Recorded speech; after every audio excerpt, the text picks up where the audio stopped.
Muito bem.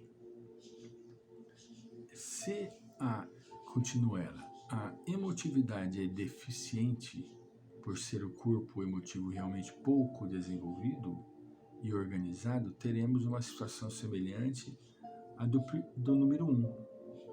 Entende? Número 1 qual seria? Que ela disse. A do corpo emotivo quase ausente, né? Polaridade com o físico. Haverá talvez uma predominância dos instintos e das emoções e sentimentos mais grosseiros e baixos, embora haja desenvolvimento e polaridade mental. Se ao contrário o corpo emotivo é bastante desenvolvido, embora não se manifeste por estar reprimido, teremos todos os sintomas e distúrbios que derivam da inibição, entre os quais aversão ao sentimentalismo. A pessoa é aversa ao sentimentalismo. Negação do sentimentalismo. Incapacidade de exprimir um sentimento. Estados especiais de repulsa e ódio. Estados de angústia e depressão. Veja bem,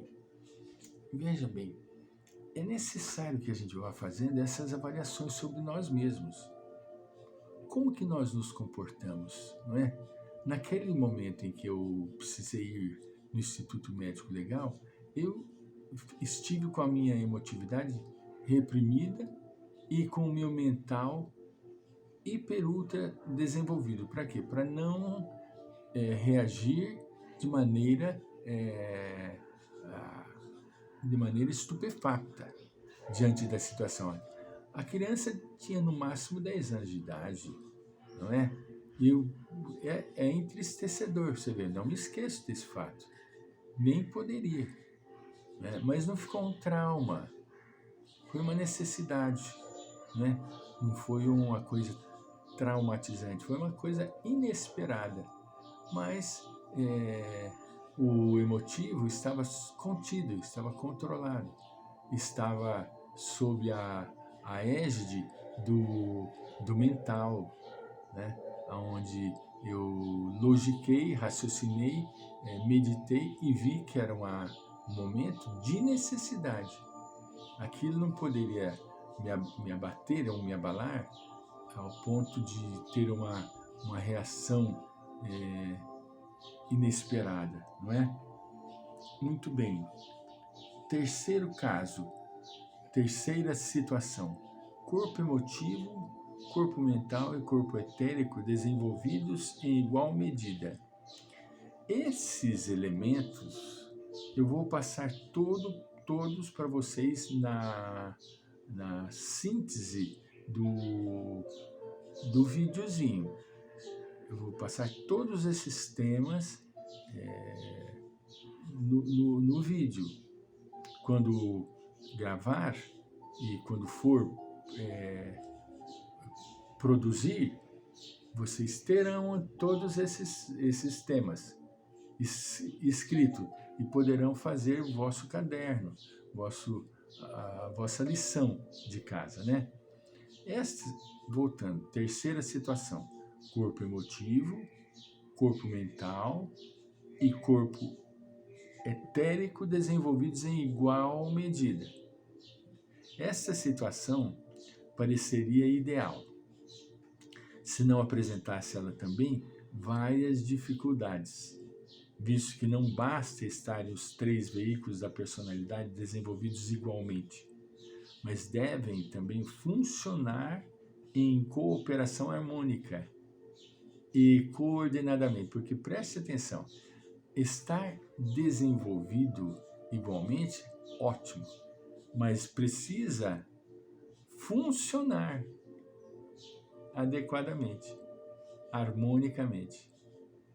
Deve haver entre eles a integração necessária para evitar conflitos e cisões entre as várias energias, ou antes deve haver uma síntese da personalidade para que ela possa funcionar como um todo harmônico e coordenado.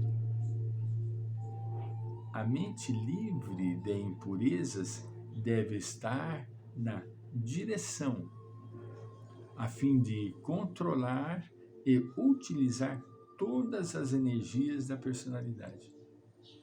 Veja bem, os três estão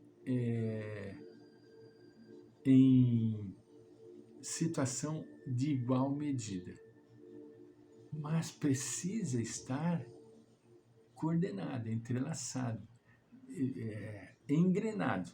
Do contrário, a mente livre de impurezas deve estar na direção.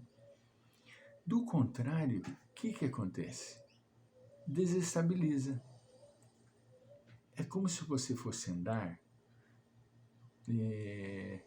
vamos falar, em um barco, 10 pessoas navegando em um barco. É necessário que essas 10 pessoas estejam equilibradas. Nós não podemos pôr 5 para lá, 6 para lá e 4 para cá. Não pode. Tem que ser 5 para lá, 5 para cá. E dividido equilibradamente, para o barco não ficar fazendo aquele jogo. Para lá, para cá, para lá, para cá. Por que eu digo isso? Porque eu vivi uma experiência dessa natureza e padeci demais da conta. Não sabia, ainda era uma vez foi quando eu era mais novo. Depois, quando eu era mais idoso, já casado com filhos, não é? Andando no barco, quando era novo, quando ia chegar perto do local de parada, de pousada, onde ia descer, eu fiquei em pé abruptamente, o barco fez assim. E era um rio fundíssimo. Se caísse, teria complicação. Entende? O outro é que estava voltando de uma pescaria, coisa que eu nunca fui dado a esse tipo de coisa, mas um amigo me convidou tanto, eu fui com ele. Aí eu sentei na frente do barco. Quando voltou à noite, você não enxergava um vagalume na frente. Tamanha a treva na hora que nós voltamos. E o barco não tinha, eles não tinham um farolete, né? Foram mais para fazer o momento deles, né? Padeci que na hora que eu cheguei em casa, eu dei todo o meu material de pescaria para esse amigo que me ligou e falou: nunca mais eu quero ir, nunca mais eu quero pescar, nunca mais eu quero participar disso. Porque eu padeci imensamente de terror, porque era longo o lugar onde nós nos encontrávamos, na ilha, e do lugar aonde nós iríamos descer para voltar para casa. E tarde, entende? Porque o rapaz que me levou, e de companhia, um grande companheiro, por sinal, um grande amigo, né? Ele fez até um carinho em me levar, entende? Mas ele me deixou num lugar que eu fiquei seguro, não peguei um lambarizinho, mas eu fiquei num lugar seguro e ele foi num lugar perigosíssimo. Então, ele ficou um tempo imenso lá, pescando, e me deixou lá. Quando acabou, eu sentei no barranco e falei: meu Deus do céu, que hora que esse rapaz vai vir me buscar? Aí voltou tarde da noite para me pegar e saímos naquela... Então, o meu corpo emotivo estava totalmente exaurido. Ele estabeleceu predomínio sobre o corpo mental e o corpo físico. Eu fiquei um bagaço. Nunca mais quis saber desse tipo de história. A mente ela atua sobre o corpo. Você tem que ter o domínio. Aqui nós estamos falando dos 3 elementos, se estiverem desenvolvidos em igualdade, que seria o ideal, não é?